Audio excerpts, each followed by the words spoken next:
Hey guys, it's Scott with Scotty B Cards, and in this video I want to look at 5 cards you might want to add to your personal collection.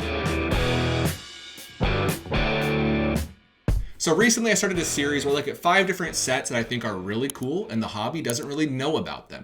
I'm not saying that these cards should be worth more than they're worth, but overall, if you're a collector, these cards could go up in value, potentially yes, but other than that, they're really cool looking, and if you want to collect a specific player, I want to show what these cards look like and what players are in that set.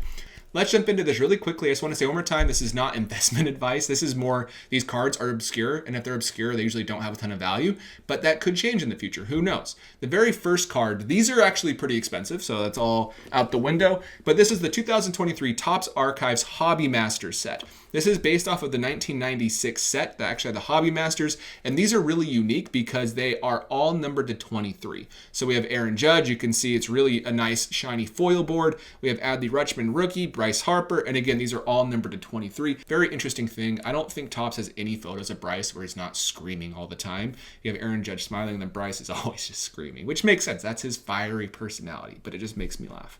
But this is the first set, a true SSP. I don't believe there's any parallels besides maybe a one-of-one. Nope, no parallels at all whatsoever. And this is what the checklist looks like. You have Jeter, Ichiro, Griffey, Trout, Ohtani, Harper, Judge, Vlad, Betts, Ripken, a lot of great players realistically, and a lot of players people collect. So maybe you can find one of these for a decent deal. They're really hard to pull, and they're numbered to 23. Same with the autographs. There's only 8 autographs with Pujols, Corbin Carroll, Ichiro, Julio Rodriguez, Michael Harris, Mike Trout, Ohtani, and Vlad. So really strong autograph checklist as well. Overall, one set I think is really nice from the ultra modern era that we're in right now.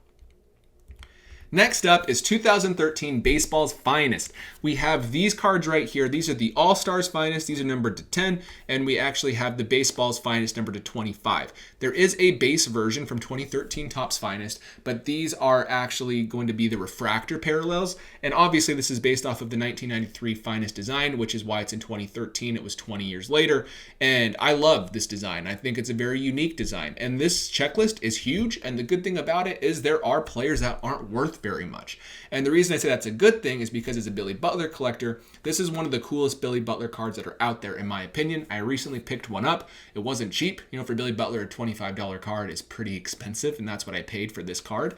And I'm happy with it. It's a card I'll get graded, and I'll be one of the few out there in the world. And for Billy, he's one of those players that doesn't have many insert parallels. There's a lot of players on this checklist. We can look at like Andrelton Simmons. We can look at Brett Lowry. We can look at Cliff Lee alongside Hall of Famers like Clayton Kershaw and Zach Greinke and Yadier Molina. It's a really big checklist, and if you're a player collector, you can get some cool cards. On top of that, if you do like Hall of Famers as well and you want to buy the expensive guys, it's a great set, and it's one of those times where Topps wasn't leveraging really rare insert parallels as much as they're starting to do now, and because of that, they can be a fun pickup. Over in the All-Stars Finest, we have more of the All-Stars and Hall of Famers you might be accustomed to. Some players might not really be in that category like Matt Cain or Pablo Sandoval, but they were All-Stars that year, which is why they were featured in that set versus the base set.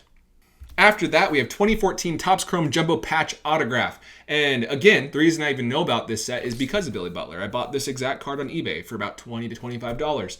And this is one of the few times, I believe this is the last time Topps made true jumbo patch autographs of veterans in Topps Chrome. There might be like a few small subsets.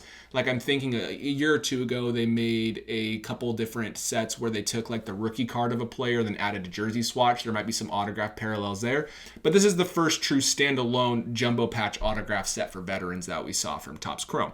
So we have a lot of great players like Freddie Freeman, other not so great players like Gene Segura. And if you look at this checklist, it isn't huge. And the crazy thing is they're all numbered to 10. There's no other parallels. They're just numbered to 10 with massive patches. So overall, only 30 players in the checklist. So only 300 of these cards ever made. And maybe you see your favorite player. Maybe you're dying for a Madison Bumgarner. Maybe you're dying. If you're a Shelby Miller diehard fan, there's one for you. Or if you want to buy an extremely cool card of someone like Freddie Freeman or Clayton Kershaw, that also exists. So this is one set that does not get a lot of love because it might not have the star power like other sets. And it's extremely rare, which can make these difficult to track down. But if you keep a safe surge up, maybe you'll find a specific player you're looking for. After that, we actually have not one specific year, but more of an overall appreciation for Tier 1 prodigious patches. And these patches are some of the best in all of baseball cards. Granted, this is a 1 of 1. I believe this is a 1 of 1, and this is a 1 of 1. So those are like the best of the best. You can get some really just massive, chunky patches.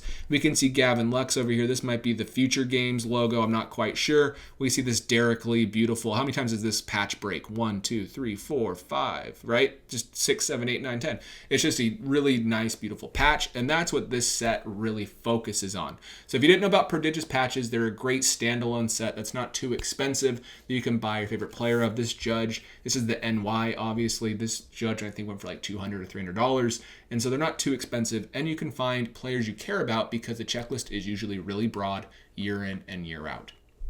And the last set I want to highlight is probably the least cool, but I think it is a unique thought, and I think it's kind of an interesting thing Topps attempted.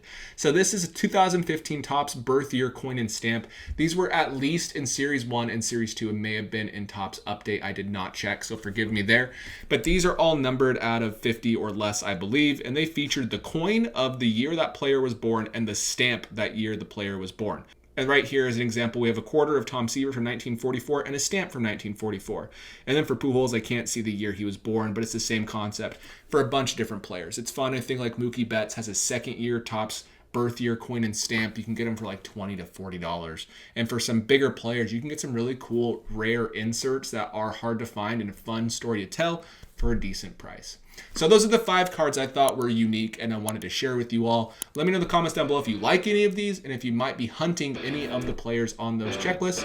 And I will see you in the next video.